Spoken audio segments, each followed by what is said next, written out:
Dalam video sebelumnya, saya sudah mencoba membahas tentang ketentuan hukum pidana yang dapat menjerat Indra Kents dan Doni Salmanan, termasuk pelaku-pelaku lainnya karena melakukan dugaan tindak pidana dalam kasus investasi bodong yang berkedok trading. Pada kesempatan tersebut, saya juga menyampaikan tentang adanya himbauan dari pihak kepolisian agar terhadap orang-orang yang pernah menerima aliran uang atau pemberian barang dari para pelaku yang saat ini sudah ditetapkan sebagai tersangka dan dilakukan penahanan, termasuk keluarga, teman atau pacar, istri, publik figur, maupun masyarakat umum untuk segera melaporkan kepada pihak kepolisian. Kalau sampai pihak-pihak tersebut tidak melaporkan kepada pihak kepolisian, maka tidak tertutup kemungkinan terhadap orang-orang yang menerima aliran uang atau pemberian barang dari para tersangka dapat dijerat dengan pasal tindak pidana sebagaimana dimaksud dalam Undang-Undang Tindak Pidana Pencucian Uang atau money laundering, karena menerima, menikmati atau menyamarkan hasil kejahatan baik dalam bentuk uang maupun barang. Khusus untuk aliran uang yang ditujukan kepada pemilik showroom atau penjual lainnya misalnya yang dibeli oleh para tersangka, sepanjang dapat dibuktikan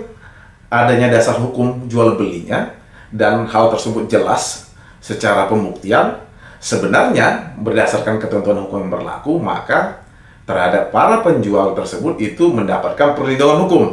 Dan atas permasalahan ini kepada para penjual dapat dilepaskan dari jeratan hukum, apalagi kalau misalnya jual beli tersebut hanya untuk kepentingan konten dari para tersangka. Dari pacar, adik, termasuk juga calon mertua dari salah satu tersangka telah ditetapkan sebagai tersangka oleh pihak kepolisian berdasarkan pasal 5 dan pasal 10 Undang-Undang Nomor 8 Tahun 2010 tentang pencegahan dan pemberantasan tindak pidana pencucian uang atau money laundering dan pasal 55 ayat 1 Kitab Undang-Undang Hukum Pidana. Pertanyaannya, apakah seseorang yang menerima aliran uang atau pemberian barang dari para tersangka yang pada awalnya tidak diketahui bahwa baik uang ataupun pemberian barang tersebut merupakan hasil kejahatan misalnya, tetapi belakangan diketahui bahwa uang atau pemberian barang tersebut merupakan hasil tindak pidana, dapat dijerat secara hukum? Untuk menjawab pertanyaan ini, kita perlu membaca pasal-pasal pidana yang digunakan oleh pihak kepolisian untuk dapat menetapkan tersangka terhadap pihak-pihak yang menerima aliran uang atau pemberian barang dari para tersangka investasi bodong yang berkedok trading tersebut. Pasal 5 Undang-Undang Tindak Pidana Pencucian Uang dengan tegas menyatakan bahwa setiap orang yang menerima atau menguasai penempatan, pentransferan, pembayaran, hibah, sumbangan, penitipan, penukaran atau menggunakan harta kekayaan yang diketahuinya atau patut diduganya merupakan hasil tindak pidana,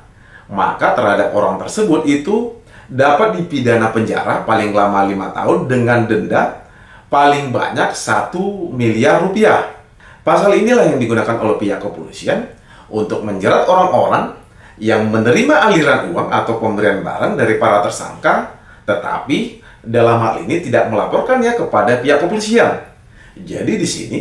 sama sekali tidak dipersoalkan apakah diketahuinya harus sejak awal atau belakangan. Walaupun awalnya tidak tahu, tapi di kemudian hari orang yang menerima aliran uang atau pemberian barang tersebut itu baru mengetahuinya bahwa uang atau pemberian barang tersebut itu diduga berasal dari hasil tindak pidana pencucian uang, maka orang-orang yang menerimanya baik dalam bentuk aliran uang atau pemberian barang dapat dijerat dengan menggunakan pasal 5 Undang-Undang Tindak Pidana Pencucian Uang. Selanjutnya pasal 10 Undang-Undang Tindak Pidana Pencucian Uang dengan tegas menyatakan bahwa setiap orang yang turut serta untuk melakukan percobaan, pembantuan atau permufakatan jahat untuk melakukan tindak pidana pencucian uang, maka terhadap orang-orang tersebut itu dapat dipidana dengan ancaman pidana sebagaimana dimaksud dalam pasal 3, pasal 4 dan pasal 5 Undang-Undang Tindak Pidana Pencucian Uang. Termasuk bagi mereka yang melakukan, yang menyuruh melakukan, dan yang turut serta melakukan perbuatan pidana dengan para tersangka. maka terhadap pihak-pihak tersebut dapat dipidana sebagai pelaku tindak pidana pencucian uang berdasarkan ketentuan sebagaimana yang diatur dalam pasal 55 Kitab Undang-Undang Hukum Pidana. Artinya, dalam kasus ini memang tidak tertutup kemungkinan terhadap pihak-pihak yang menerima aliran uang, baik juga pemberian barang, yang tidak melaporkan kepada pihak kepolisian dapat ditetapkan sebagai tersangka. Catatan pentingnya, buat pihak-pihak yang merasa keberatan dengan adanya penetapan tersangka terhadap dirinya, maka saya menyarankan agar terhadap orang-orang tersebut dapat mengajukan permohonan pra-peradilan untuk menguji penetapan tersangka tersebut. Jangan diposting di medsos karena tidak tertutup kemungkinan apabila ada pihak-pihak tertentu atau lembaga negara atau institusi negara yang merasa keberatan dengan adanya postingan tersebut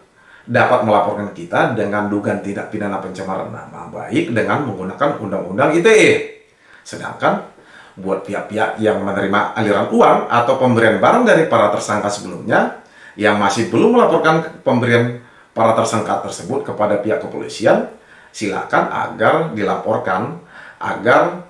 dapat menghindari adanya jeratan hukum dari pihak kepolisian. Makanya,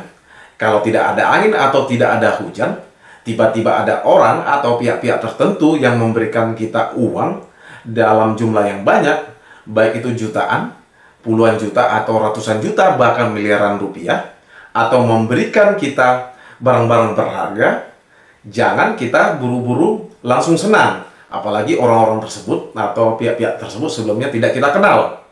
Syukur-syukur kalau kita yang menerimanya bukan merupakan pejabat atau pegawai yang berasal dari institusi pemerintahan atau institusi negara.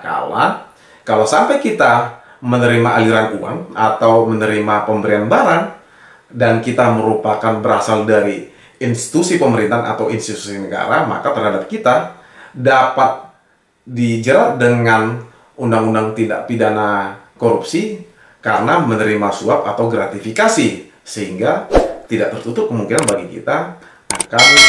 dilakukan operasi tangkap tangan oleh pihak KPK atau institusi tertentu. Demikian dari saya, semoga hal-hal yang saya sampaikan tadi dapat bermanfaat bagi teman-teman sekalian. Salam dari saya.